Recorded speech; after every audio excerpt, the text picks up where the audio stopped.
Well, it's really great to be here today.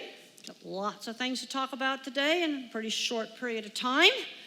And I think I'll just start out and talk about, what exactly autism is. It's a developmental disorder. It's a very, very big continuum. Now, the thing is, when does something of just normal variation become an abnormality?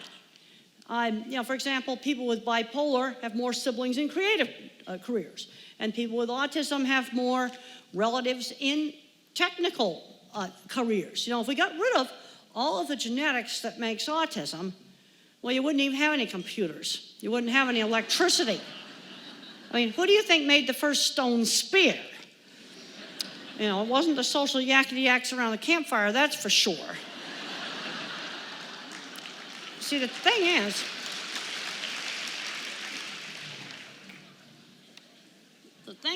a little bit of these traits can provide an advantage. You get too much of the trait, then you get a disadvantage. You see, that's the problem. It isn't like having tuberculosis where you either have it or you don't. I just got back from Australia and I had to check off on the customs form whether or not it had tuberculosis. And I could definitely say no. You see, that is something that's absolutely definitive. Now, the thing is, what would happen to little Albert today? Well, Dr. Einstein had no speech until age 3. He would have been diagnosed autistic in a lot of school systems. What would happen to him? It makes me really, really worried. Fortunately, somebody let him develop his abilities. I think a job at the patent office was a good thing because he got exposed to lots and lots of new ideas. What about Steve Jobs? Yep, he was a loner. He brought snakes to school. He didn't have any friends. And one of the things that fixed him, that really helped him, was the local kids' computer club. When he was in high school, he got in to do computers with other students, and this really helped him because the only place I had friends was where there was shared interests. Okay, autism is a very, very big spectrum. It's not precise. It's a behavioral profile. You see, and it varies all the way from someone like Einstein, Silicon Valley. Half of Silicon Valley's got a bit of the spectrum. They tend to avoid the labels. And then you've got, on the other end of the spectrum, somebody very, very severe. You see, it's a huge spectrum. It's a much bigger spectrum than something like dyslexia. Now, when I worked on my book, The Autistic Brain, we looked at the history of diagnosis. It was kind of shocking how much things have changed. Nobody's changing the diagnosis of tuberculosis. It's still pretty much the same. Yes, there's resistant strains now we got to worry about, but it's still tuberculosis. Where in 1950 and 1970, they blamed mothers, the psychoanalytic approach. Then in 52, they were mixing up autism with schizophrenia. This is the American Psychiatric Association. You see, the problem is these labels are half science and the other half is doctors squabbling around conference room tables. And 1968, they just mentioned autism. It just sort of barely got mentioned. And then in 1980, they finally came up with a definite diagnosis where you had to have speech delay and other, obviously, autistic behaviors. In 1987, they added PDD-NOS, pervasive developmental disorder not otherwise specified. Well, what is that? 1994, they added Asperger's, where now if you're just a geek and a nerd and you're socially awkward, you now get an autism diagnosis because you no longer had to have speech delay. Well, now in 2013, they decided to take out the Asperger's, and now the whole thing is very muddied because what about the speech delay and the abnormal language? Well, that's all kind of blurred now. Then they started a new diagnosis called social communication disorder, and they're trying to say that's not autism.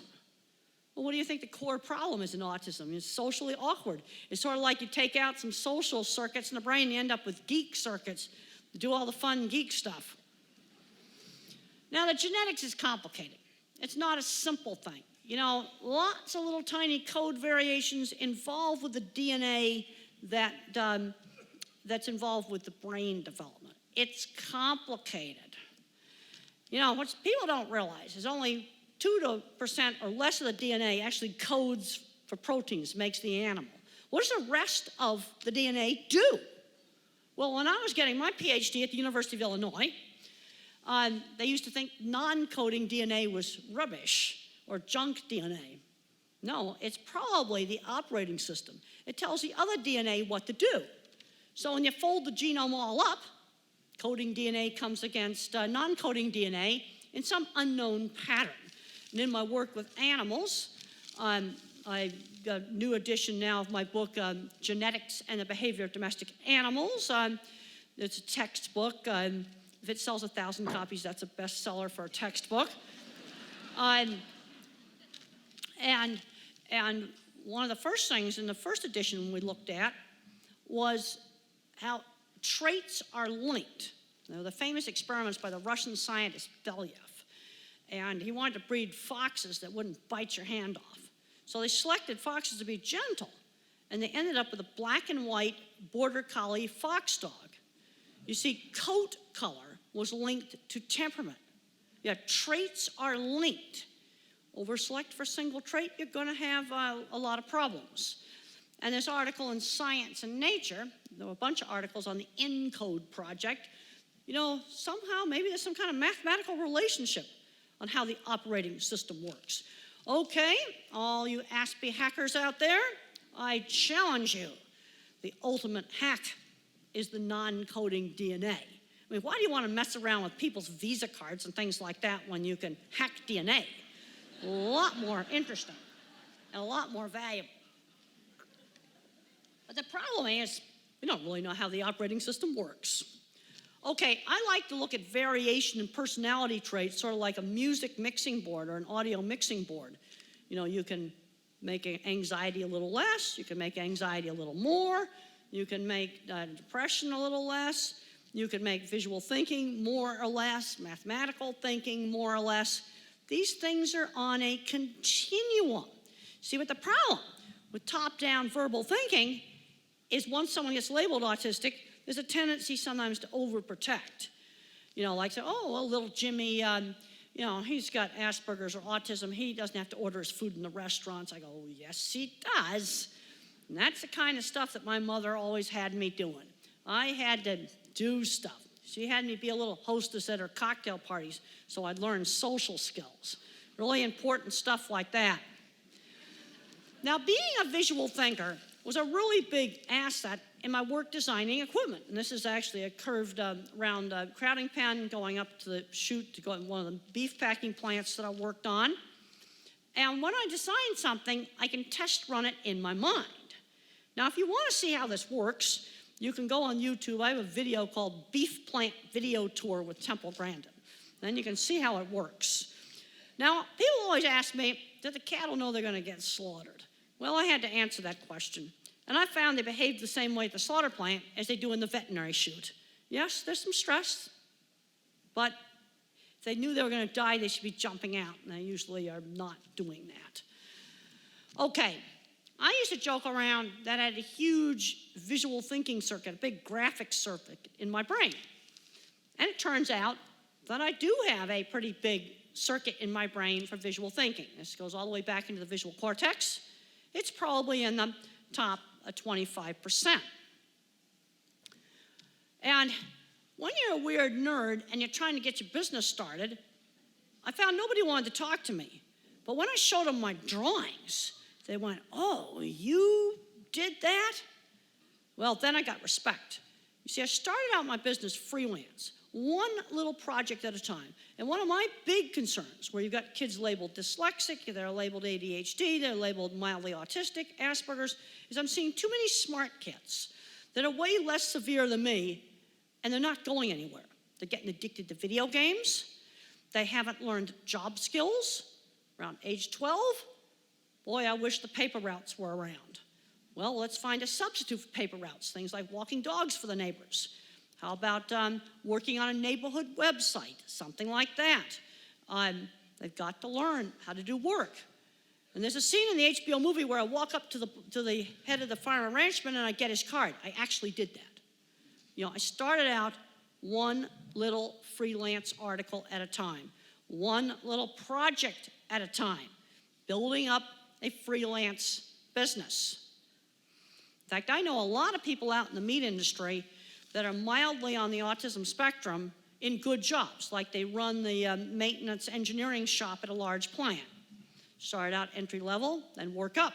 I know 2 people that run metal fabrication companies, and they run them, they own the companies. People that do IT for major corporations. You see, as I go back and forth between the livestock world and the autism world, I'm just seeing too many kids kind of getting overprotected. You know, you gotta get them out. You gotta get them out doing things. And when I was 15, I didn't want to go to my aunt's ranch. My mother said, well, you could go for a week or 2, or you can go all summer. But not going was not going to be an option. They weren't going to let me become a recluse in my room. Well, and this is another brain scan that was done in 2010, and what the blue part shows is basically water, cerebral spinal fluid. My left parietal area is pretty well trashed out. That kind of wrecked the math department. I did just fine with elementary school math, and I hit a wall at algebra. So how did I get through college? Well, back in '67, the fad at the time was finite math. That was sort of the big fad everybody was doing. Probabilities, matrices, and statistics. And with 10,000 hours of tutoring, I managed to get through that. That absolutely saved me. I'm getting worried today, with all this emphasis on STEM, that my kind of mind's going to get locked out. You know, but I'm going to show you where you need my kind of mind. You know, as I've said in my previous TED talk, world needs all kinds of minds, and they can work together and complement each other. Well, back in '68, I had access to the same computer that Bill Gates had access. Malcolm Gladwell uses this example in his book Outliers. You know, and he basically said, well, if you have enough access to the education and enough time to practice, everyone can become an expert. I wanted to learn how to program the computer, but I couldn't do it. I just couldn't do it. And one of the things I want to emphasize is build on the kids' area of strength. When you get kids with different labels, they tend to have uneven skills. Build on the strength. My ability in art was always encouraged. You know, if I hadn't had art and sewing when I was in school, I would have gone nowhere. But I was encouraged to do lots of different kinds of art. And I just got back from Quebec. And in Quebec, I just found out that art, dance, and theater all required classes up there. You know, the French culture seems to value that. And let's look at Steve Jobs. Steve Jobs was an artist. He wasn't an engineer, he was an artist. And you know what turned him on when he was in college, even though he dropped out? Calligraphy. He was fascinated with calligraphy. And that's why computers have nice fonts. You know, it was the art mind that designed the user interface on every single smartphone that there is. It was not an engineer. Engineers have to make it work. See, this is where you have to have the 2 kinds of minds working together. And I'm going to give you some other examples of where my kind of mind that can't do algebra is needed. This is one of my most important slides. I am a photorealistic visual thinker, what's called an object visualizer. Everything I think about is in a photorealistic picture. Now, when I was young, I didn't know that other people didn't think this way. I thought everybody was a visual thinker. You know, and then gradually I learned that other people think differently than I think. Kinds of jobs I'm good at is industrial design. There's a whole college major in industrial design. People that are visual thinkers are very good at things like fixing cars and skilled trades. I think one of the worst things the schools have done is taking out all the skilled trades classes. Absolutely the worst. You know, you've got people, the young people today, they don't cook, they don't sew. I was sewing up a rip in some clothing last night, and I was wondering if a young person even knew how to use a needle and thread. They've never had to do those things. Woodworking, welding. Okay, I talked about the guys that own the 2 metal fabrication shops. That was welding. But the other thing about doing those hands-on classes is they teach practical problem solving. You know, real projects don't always work out just the way you want them to work out. You know, then you make a mistake or you don't have some of the materials. Can you figure out how to substitute another material? That's resourcefulness. And then you have the pattern thinker, the spatial visualizer. These are the kids that are going to ace all the math stuff. But the ones that are really brilliant in math often have trouble with reading.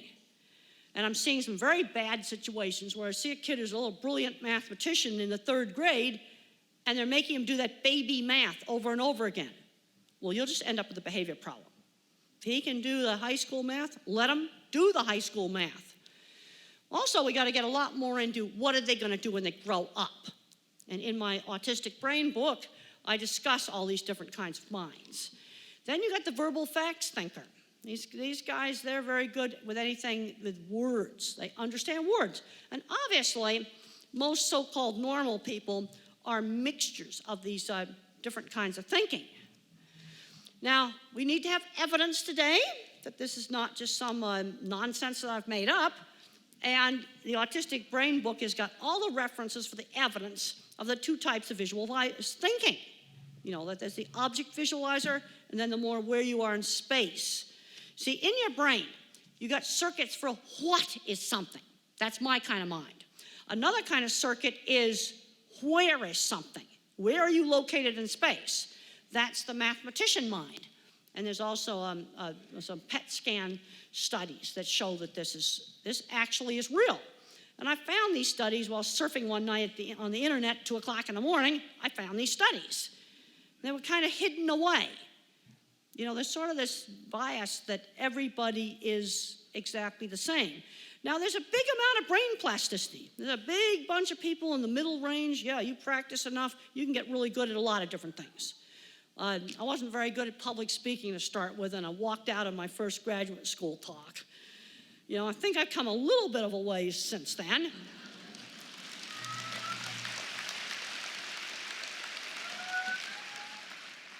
But then there's other things where it'd be better off just to work on developing the strengths. You know, there's 2 ways to do the math. There's the verbal way, and there's the more geometric way. Some of these kids that are really smart at this stuff, they don't show their work. Well, I think people need to understand they think differently. We need to take some precautions against cheating, but once we've done that, then accept the fact that they think differently. Now, I want to give you a little glimpse into the mind of the mathematician. This is not my mind. That praying mantis is made out of a single sheet of folded paper. No cuts, no tape. In the background's the folding pattern. That certainly is not my mind. And there are some beautiful origami stars some kids gave me. I always like to show my drawings off because when you're a weird nerd, I learned that you got to sell your work rather than yourself. During an interview, we got to figure out ways to short circuit that process. And you never know where you might meet the person that will open the door, so your portfolio better be on your phone. Here's gorgeous artwork that Jessie Park did. She's more at the moderate level. This is a good example of developing talent and getting a person to do work other people want. She was obsessed with electric blanket controls. Well, nobody wants that for artwork. They had to get her off that. And here's some beautiful artwork that another person on the autism spectrum at the moderate level is making. And both of these artworks are being sold professionally. All right, what's this mess? Okay, gearheads out there. Okay, engineers. This is the reason why you need us art minds that can't do algebra. What's left there is something you don't want to get very close to. It's the remains of the Fukushima nuclear power plant. And when I found out why this burned up, why they had, breach of containment, radioactivity going into the ocean, total mess. How did this happen? So I read lots and lots and lots of articles. I spent a lot of time on the plane reading. I'd go buy 3 newspapers, and I would read everything about it. And I pieced together what happened. They made a mistake that to a visual thinker is so elementary. I couldn't believe that they had made this mistake. Well, when you scram a reactor and you shove the control rods back in, it almost turns it off. But it gets hot. And you've got to have an emergency cooling pump to keep water going through it. Well, they put all that equipment and the generators that run that equipment in a basement that was not waterproof. All right, so what do you think happened? Diesels do not run underwater. That's what happened. That's a mistake I would never, ever make. And, I'd go, wait a minute, you got to have some submarine doors here that you crank shut. You're going to need some sump pumps if the water's leaking, in there. Well, if they'd had those simple things I understand, things I think you understand, wouldn't have had this problem. We really do need all kinds of minds. Now, in my first work with cattle, I noticed that they were afraid of a lot of visual detail, like, for example, this flag waving. Okay, animals notice detail. You see, an animal's world is sensory-based, it's not word-based. And I noticed they notice all kinds of detail in the environment and refuse to walk through a chute. And if I got rid of all these little distractions, then they would, go right through the chute. Now, how many people there noticed that animal was locked onto that sunbeam like radar? Okay, you see, that's being attentive to visual detail. Getting back to the slaughterhouse, I found if I got rid of stuff like that, I'd walk right in the slaughterhouse. It's amazing. I can go in a meat plant and do what I call lights and cardboard. And I get a portable light on a long extension cord where I can light up a dark chute entrance. Then I get cardboard to cover up something that might be making a shadow like that. It works. It's amazing. Lights and cardboard. It really does work. Well, of course, some of my earlier work was making an optical illusion room when I was in high school. And my teachers didn't tell me how to make it. They wanted me to figure it out for myself. And that's what I had to do. It wasn't easy. Animals' world's sensory-based. So when they remember something, it's a picture. Let's say an animal gets afraid of something. Okay, like there was a horse that was terrified of black cowboy hats. White cowboy hats were fine, but black cowboy hats were really scary. Didn't want to be anywhere near black cowboy hats. In human beings, language covers up sensory-based thinking. It's a type of Alzheimer's, whereas the language parts of the brain are trashed. Artwork like this comes out. Or Van Gogh was painting Starry Night and putting swirls in there, and he didn't realize he was doing mathematics. The mathematicians got a hold of this. This is an important slide. And it's true for both a lot of people on the autism spectrum. It's true for me. It's also true for animals. Bottom-up thinking. Everything is learned by specific examples. And I was just at a really nice bookstore last night, and I noticed a book they had out there about a genius dog, a border collie that learned all these words. And when they trained that dog, it was all specific examples, everything specific examples. They had to teach her categories for different types of toys. Okay, balls versus sticks or something like that. That's done by specific example. You want to teach a kid with autism things like up and down. You need to use 7 or 8 different specific examples. Otherwise, they might think up just meant up the stairs. No, the kite went up in the air. The cup was put up on the shelf. I picked up the paperclip. You've got to use a bunch of different specific examples. Everything is learned by specific examples, and specific examples are put into categories. That's how my mind works. It's also associative, not linear. It's associative thinking. So if I see in my mind the picture of United Concourse B, I was just in there the other day, my mind can either go into a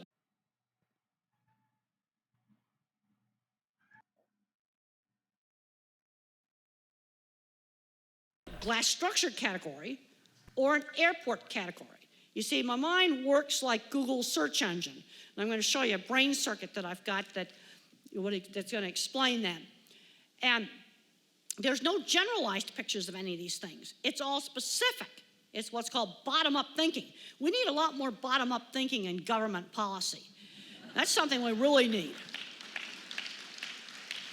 We got people coming right out of college with a degree in something like political science or public administration, and they're going right into politics or lobbying.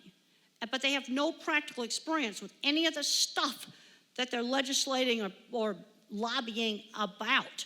And I think it is a real problem. That's why we've got so many bad problems today. Okay, glass structure category. Go through those quick. How about airport category? Yeah, they're all specific. And Atlanta, big security lines. Okay, all right. And when I asked a physics professor one time to think about a church steeple, instead of getting specific ones the way I do, he got pictures of motion of people praying and singing and swaying. I go, oh, wow, trippy. That's not my mind. Now, animals make categories. Let me show you one found in the cattle industry. Okay, we got a man on a horse. The cattle will get real close to the man on the horse. They feel comfortable with the man on the horse. But when the guy gets off the horse and is on foot, the cattle run away. But think about it. Man on a horse is a different picture than man on the ground. You see, you've got to train them to both. Animal thinking is extremely specific, and I talk about this in my book, Animals in Translation. How do we categorize a problem when we're troubleshooting? Is there something wrong with equipment or something wrong with training? Or are you working with a kid? Is it a biology problem, like sensory oversensitivity? Or is it a behavior problem, like frustration because they can't talk, or I want to get out of doing something, or I want to get attention? I find categorizing problems really easy, but if you want to be good at troubleshooting, you need to be able to categorize things. Here are the lucky geeks. They got to land the Mars rover on Mars. But I'm seeing the younger versions of too many of these kinds of guys getting addicted to video games, and I'm hearing this story, well, I can't get him out of the basement. He's 18, I can't get him out of the bedroom. No, they weren't going to let me become a recluse in my room. This is what makes me crazy, because I've been out to Silicon Valley. I've been to Disney Imagineering, I've been to Google, I've been to Pixar, I've been to a whole lot of different places. Oh, it's all full of people mildly on the autism spectrum.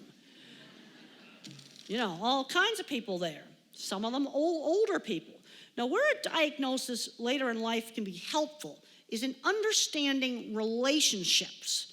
But when we're dealing with these more milder people on the job front, I'm seeing them get held back, not learning any work skills, kind of overprotecting some of these kids. What you got to do is you got to stretch them. You got to push them just outside their comfort zone. Don't chuck them in the deep end of the pool. Don't give them sudden surprises. But if you don't stretch them, they don't develop. I was more interested in looking at pictures of things than pictures of people.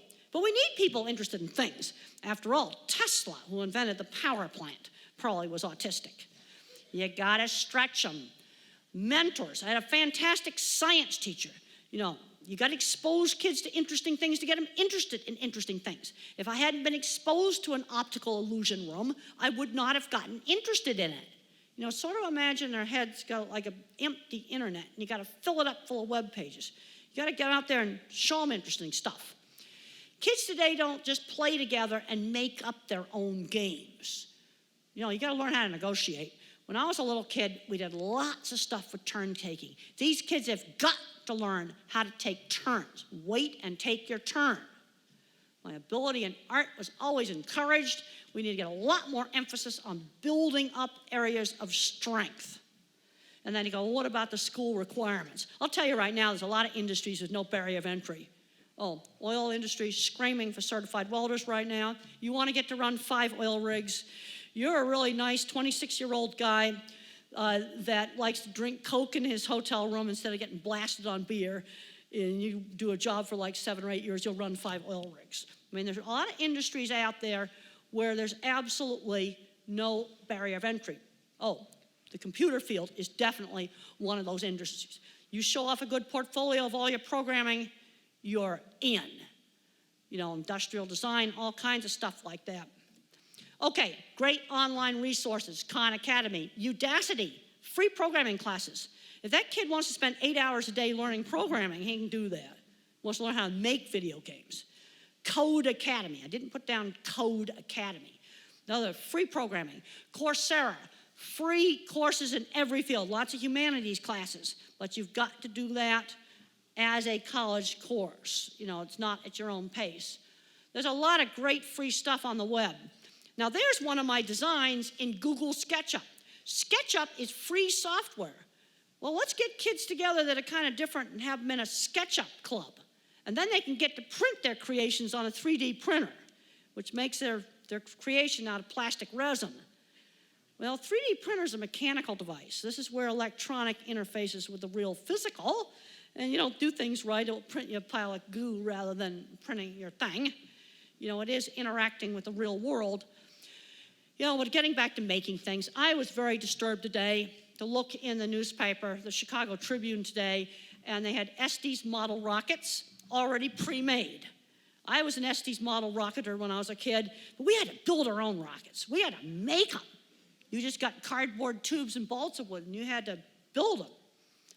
Here's some other great online science projects. When I was in high school, not doing much studying, I was learning lots of work skills. I decorated our ski-tail house up really nice. By the time I got out of college, I had done a ton of work skills stuff. Where are we going to find mentors? Oh, there's lots of retired people that could mentor some of these kids that are kind of different.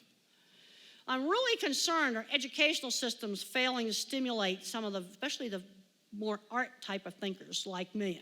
Really worried about it, that we're going to just get marginalized.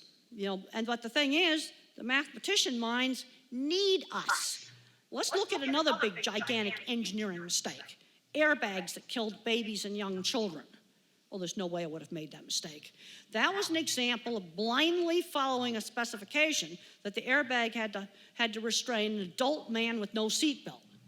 Well, you better do up your seatbelt, guy, because an airbag strong enough for that's going to kill little cats. Wouldn't have made that mistake either. Already discussed about the problems of taking out the hands-on classes. This is the stuff that saved me. Horses, model rockets, and electronics lab. Those are the only places I was not teased. The bullying stuff has really gotten out of hand. What people are doing on Facebook, 12-year-old girls bullied another girl, wrote horrible things on Facebook to the point where she jumped off an old abandoned cement plant and killed herself. That's like completely terrible. Last night on the TV, people thought it was funny to take other people's little kids' pictures and put them up on a fake Facebook page and make fun of them. That's gotten worse on some of this teasing stuff, not better. We need people in this country that can get out there and do real stuff. And that means involving making things. Businesses can't find enough mechanics. They can't find enough high-level programmers. There's a lot of places out there where there's shortages of jobs. I'm just saying too many talented, quirky kids, I'd rather call them mild Asperger's, that just kind of going nowhere. They're playing video games and collecting a Social Security check, and they shouldn't be. And then I go out to the meat industry world, and here's the guy that came out of the trailer park, and he's not doing that. He is running the maintenance shop. Now, people in the trailer park are going to have a terrible time with the more severe cases of autism. They're going to end up just going absolutely nowhere. See, this is the problem you have with autism. It's such a big spectrum. But, those ones, the real mild ones, they had to work. Okay, you sell your work and not yourself. Also, I learned that I had to ask my boss for specific goals. When I worked with the Farm and Ranchman magazine, I knew I had to do a certain amount of articles. There were certain things I had to cover. There were certain meetings I always had to cover, certain livestock shows I had to cover. Then I was free to do some features. It was clear, like, what I was supposed to produce. And when there's a mistake, the boss cannot be vague. Like, for example, let's say we're training somebody to be a museum tour guide. You got to demonstrate the correct distance. You can't just say, oh, well, you're too aggressive with the patrons. You've got to say, well, watch Susie, how she does it. You've got to demonstrate the correct greeting. It's just like coaching an actor in a play. That's how you've got to do it. Now, I want to discuss problems with sensory. Sound sensitivity, visual sensitivity problems. These are things that happen in conjunction with a lot of different labels, sensory processing problems. And they can range from being a nuisance to being something that really is very, very debilitating. When I was a child and the school bell went off, it hurt my ears. We used to go on this ferry boat, and when the horn blew, I just flung myself down the deck, started screaming because it hurt my ears. Another problem I had is I had problems hearing hard consonant sounds. Like if you said rat, cat, or bat. A very hard time differentiating those. So my speech teacher, when she worked with me when I was very young, she'd slow down and she'd enunciate her hard consonant sounds. She'd say cup, and then she'd say cuppa. She'd go back and forth.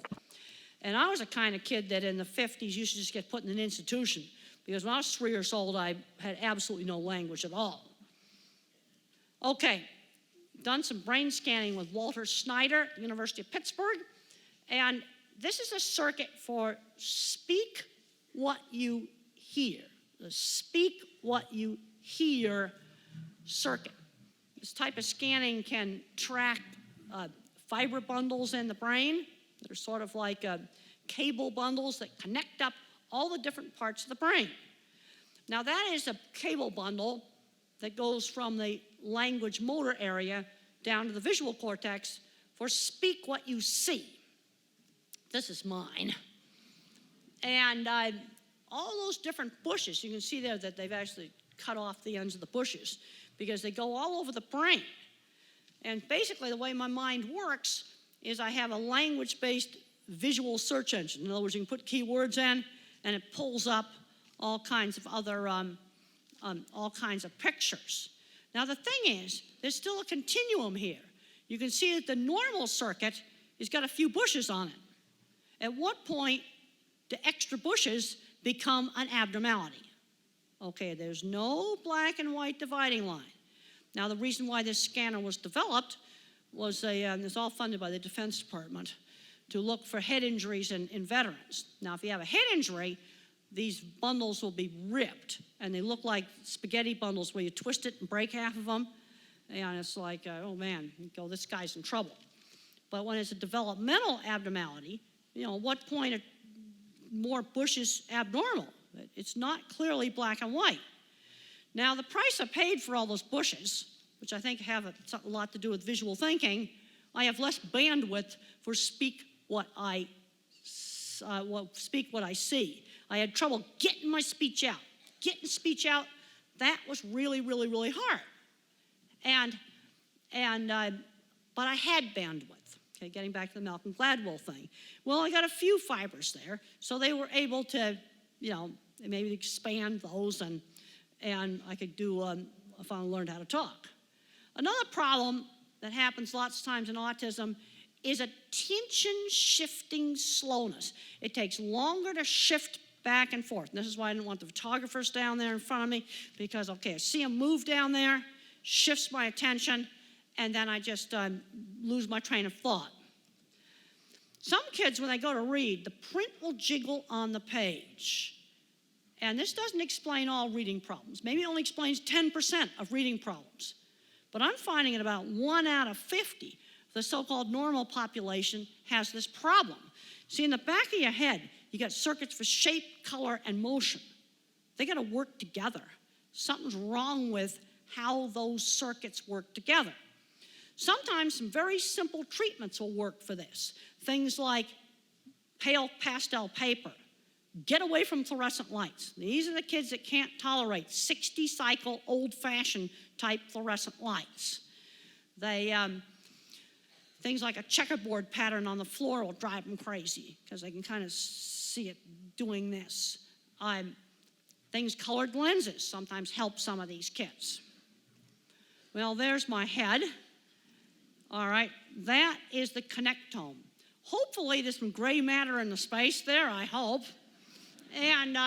But what this shows is the white matter circuits that connect up different brain departments. And this new scanning technology, they can actually dissect out the cable bundles that do the different things. Because with this technology, you can tell do two myelinated fibers cross or are they an intersection that's connected? Bridges versus intersections. It can tell the difference. Well, there's the connectome without rest of the head. And some other scan findings show that my fear center, my amygdala, was much bigger than normal. Well, and that's been helped now with antidepressants. There's a lot of visual thinkers. I know visual thinking designers, they're not autistic, but a little bit of Prozac in the morning really helps. I've been taking antidepressants for over 30 years. They stopped my constant panic attacks. In the movie, that showed me in my 20s. And I was eating all that yogurt and Jell-O. And the reason why I was eating the yogurt and Jell-O is I had colitis.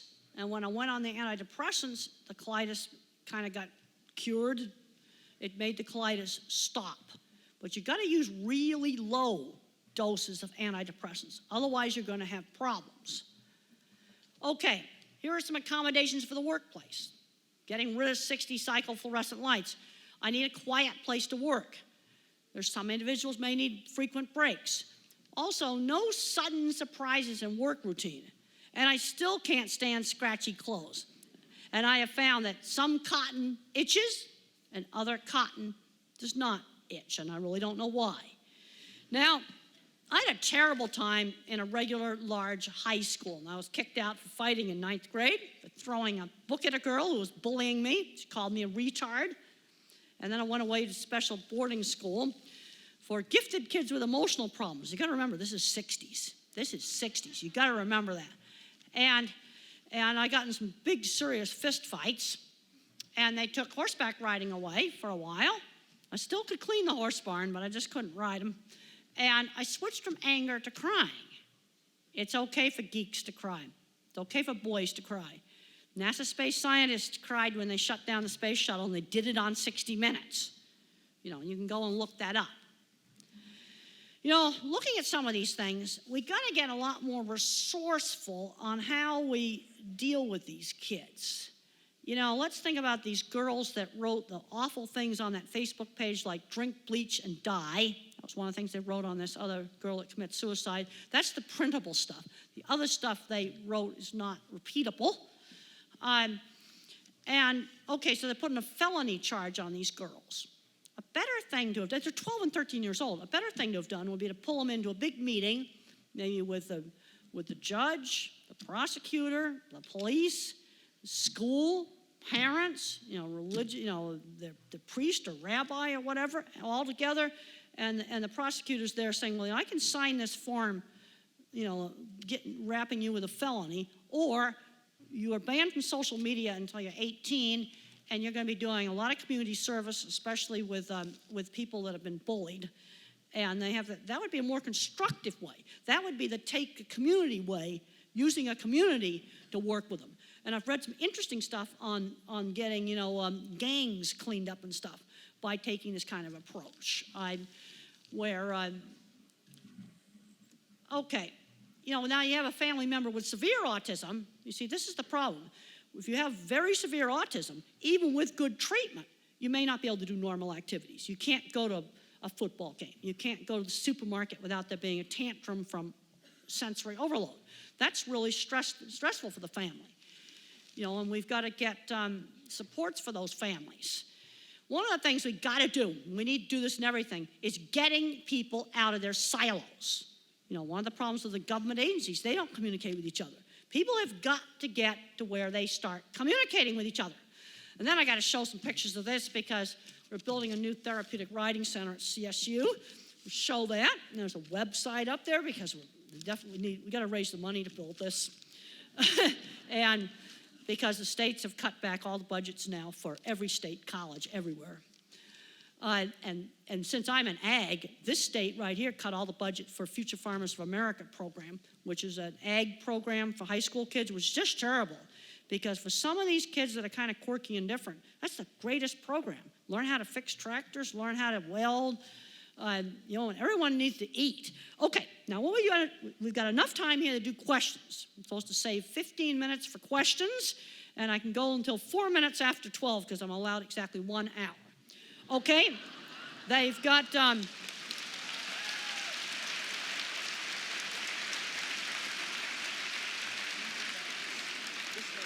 that's the mic you're going to use? I didn't realize that mic was the one you were going to use. Well, I've got a roving mic. Now, I can't see out here very well, but hopefully, they're going to turn the house lights up. Good. I think somebody's over here, because I would definitely like to do a few questions. Okay, hopefully you can get it to somebody. Yes, I can't see. Okay, good. Hello? As an animal lover, I'd like to thank you for all your work with the humane treatment of animals. I really appreciate that. Well, thank you. Thank you very much. And on a rather simplistic level, as an animal lover, I do things like buying cage-free eggs. And then I was devastated to hear someone on TV the other day say, Well, if you buy those eggs, that sounds really good on the carton, but it really isn't so. It depends upon how the cage-free eggs are done. What? You know, it depends how they are done. Exactly. You see, now. this is the problem. On a lot of things, you know, what's really going on in the world is somewhere in the middle. What I think is going to happen in ag is you're going to have things like, you know, cage-free eggs. Cage-free eggs, to really do them right, they are going to be more expensive. Now, what are we going to do about our people that are working at minimum wage that have to buy the cheapest eggs for their kids? All right, let's go to a large-scale commercial. I'm not going to use that buzzword, factory farms, that was going to provide some amenities for the chickens. Like, for example, they can walk at full height and walk in a normal posture. What do chickens want? They want a private place to lay their eggs. You know, they don't like to do that out in the open. Perching, scratching place. It's called a colony house or a colony cage. That probably would be a sensible alternative for, you know, large-scale commercial eggs. And then for the cage-free eggs, they'll work. Well, where they don't work is where you try to get the stocking densities too high, and then you end up with a big dust mess. They do work fine at lower stocking densities, but then you have to have maybe 5 times more buildings than you would have for you know, large-scale commercial. You see, things aren't quite so simple sometimes. You get people pro and con on an issue, and they try to oversimplify it. My book, Animals Make Us Human, actually discusses these issues. And it is for sale in the bookstore. Okay, right here, just say it real loud and quickly, and I'll repeat it. Okay, it's a calico mixed cat, tortoiseshell and calico. We got some weird genetics there. You might be interested in my Genetics and the Behavior of Domestic Animals book.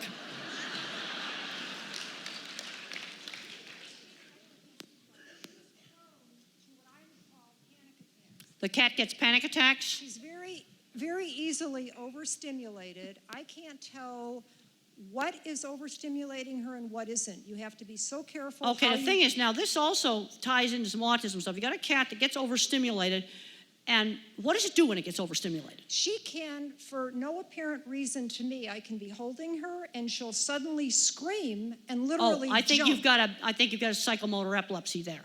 Really? Are you Yeah, serious? and you can also get this in some very, very, very severe cases of autism, where you get a sudden, you know, jump up and knock the wall out. Well, she's not that severe, but she will cry and she will jump straight up in the air, and God help you if her claws are near you. Yeah, but that's probably, you see, when it comes on like a switch, Right. and this can happen in some people, especially nonverbal individuals with autism, you get, it's where they're not in a noisy store.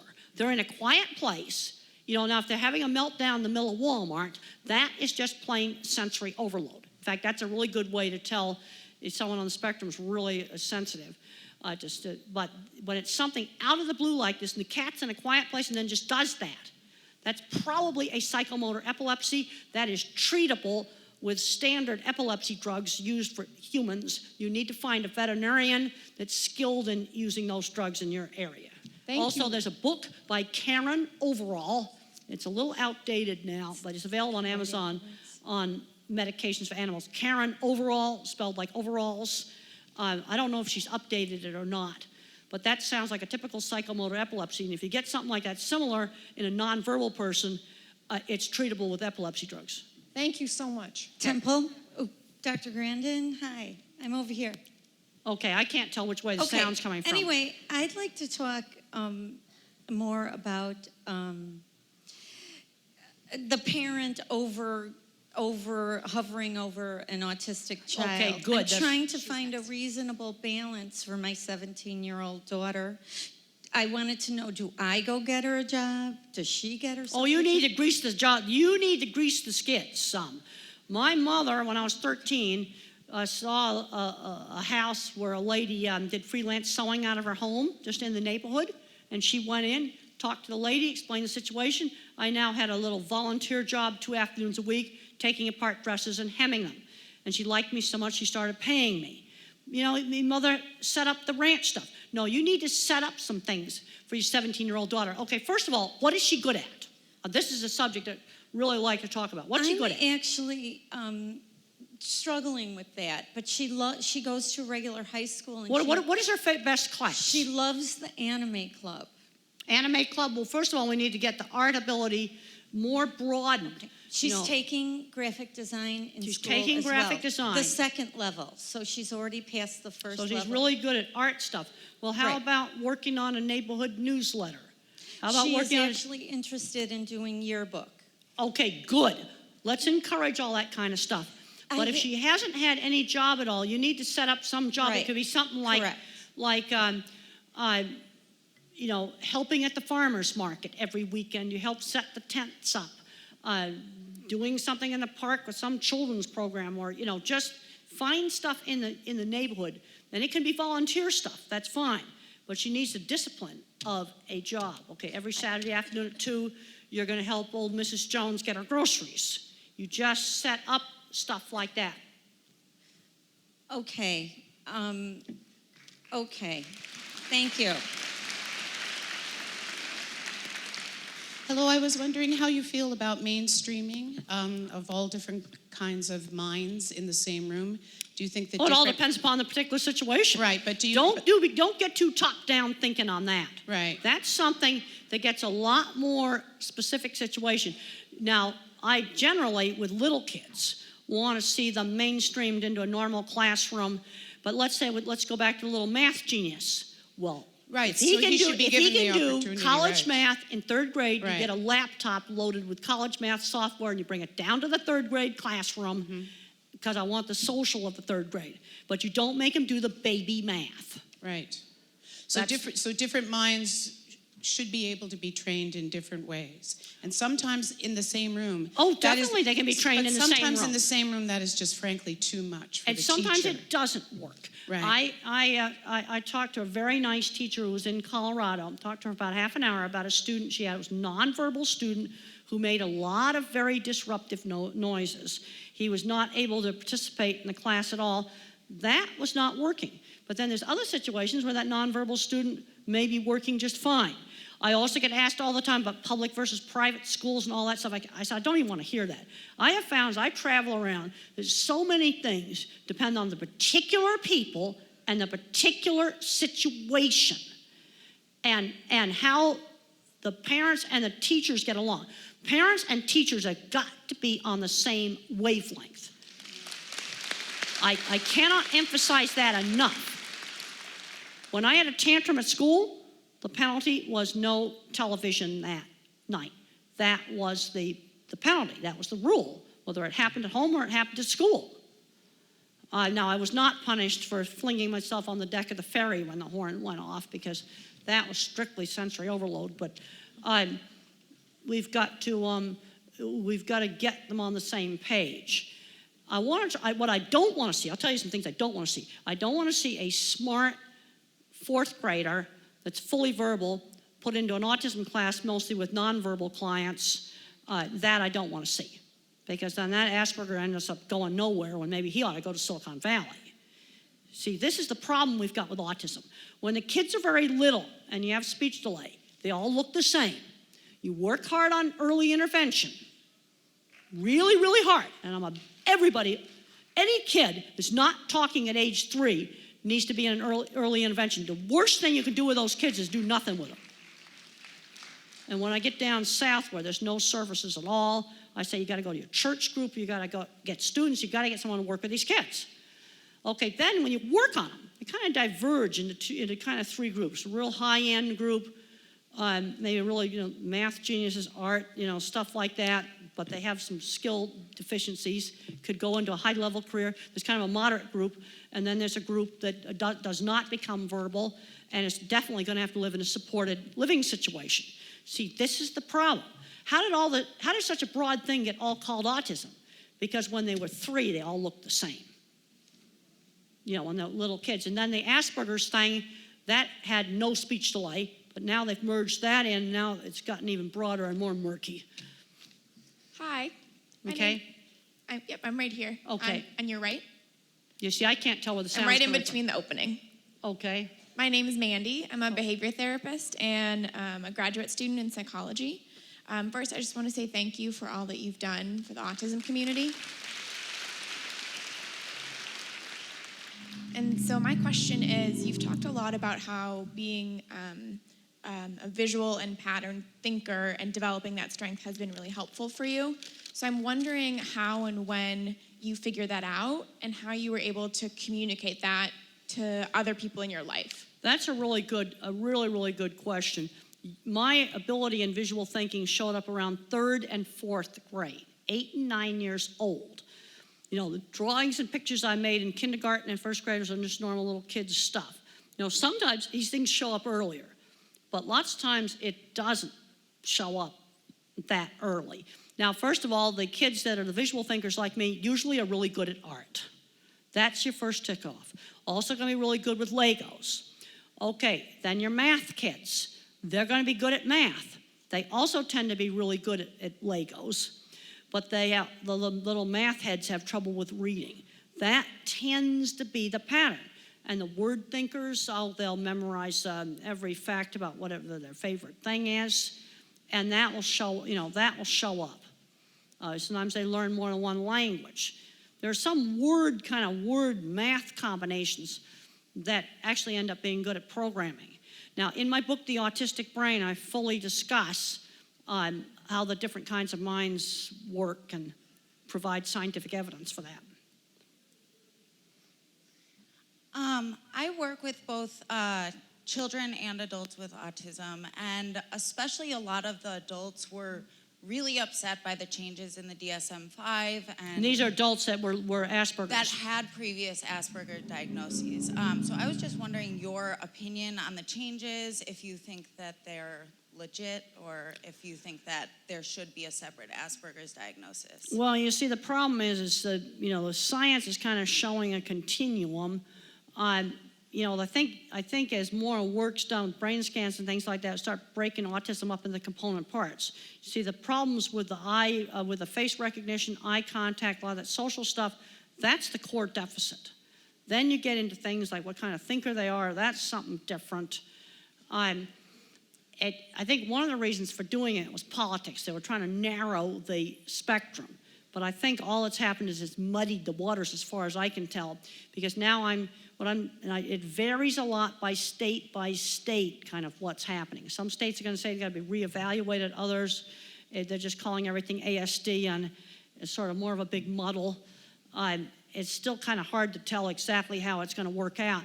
See, but the problem you've got here is that these diagnostic categories are half based on science, and the other half is doctors fighting around a conference room table in a secret meeting, and they got bashed for having secret meetings in hotel conference rooms.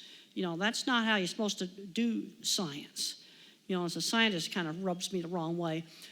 The other thing I want to talk about, I'm getting concerned that too many kids, autism is becoming their whole sense of being, especially kids on the higher end of the spectrum. Now, people say to me, if I could snap my fingers and make myself not be autistic, would I do that? No, because I like the logical way I think. But working in animal science and doing my animal work, that comes first. I think it's important to have a profession and have a sense of identity where the autism just is not the first thing. I don't particularly like it when 9-year-olds walk up to me, all they want to talk about is their autism. That's all they want to talk about. No, I'd rather have them talk about they trained dogs or something like that. Or there was a girl that raised chickens for a 4-H project, or they like astronomy, or they like, history or something. I get concerned where that becomes their total sense of being. Dr. Grander? Well, I think we have time for one or two more quick ones because we'll be an hour. We got 1 minute before it's an hour is up. Dr. All right, Grander, right quick right there. Oh. That's okay. Okay, basically what he's saying is that an unconventional path. Yes, that's right. I got in a lot of back doors.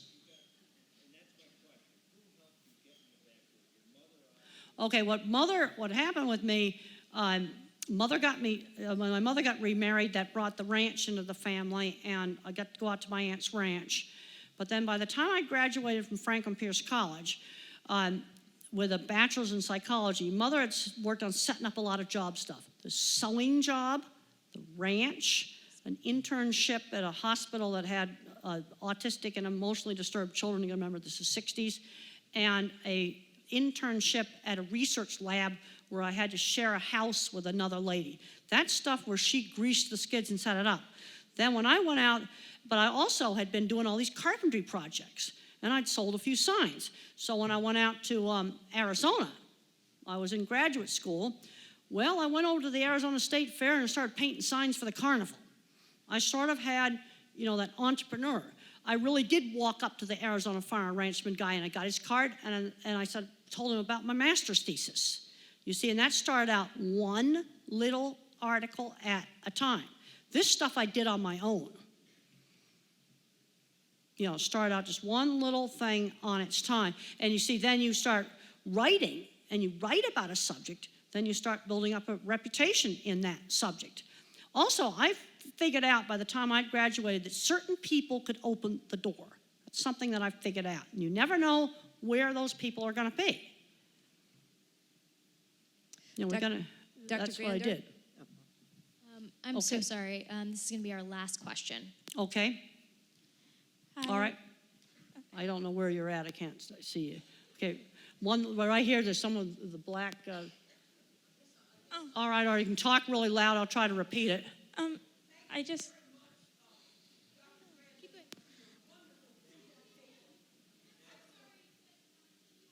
Oh, there was one other. I didn't see it. See, I can't see what's. Sorry. Okay. I just wanted to say first, like, I have ADHD, and I really admire you because you've come so far in yours, and you've studied animal cognition, that you've come up with all these great theories. It's exactly what I want to do. But my main question was that there's with artificial selection in dogs and things like that, there's those genetic traits that I know you've talked about. Well, there's really problems with dogs. The bulldog is like a deformed freakazoid. You want to see what a bulldog's supposed to look like? Go to Google Images and type in Bulldog's Dilemma, and you'll see the 1938 version. My question was, do you feel it's unethical to breed them, or do you think we can actually, I know there's studies saying we can learn from the problems that come with them? Well, I don't think we should be breeding animals, either for pets or for food, where the animal has physical problems like lameness. It's not able to have its babies naturally. It's got neurological problems. Bulldogs can't hardly walk. They have to have their puppies by cesarean. They can't breathe because I kept breeding for the smashed-in face. I have problems with that. We shouldn't be breeding animals that are physically defective, either for food or for pets. And you over-select for single trait, you wreck your animal. And you'd probably be a fan of my behavior, second edition of Genetics and the Behavior of Domestic Animals. And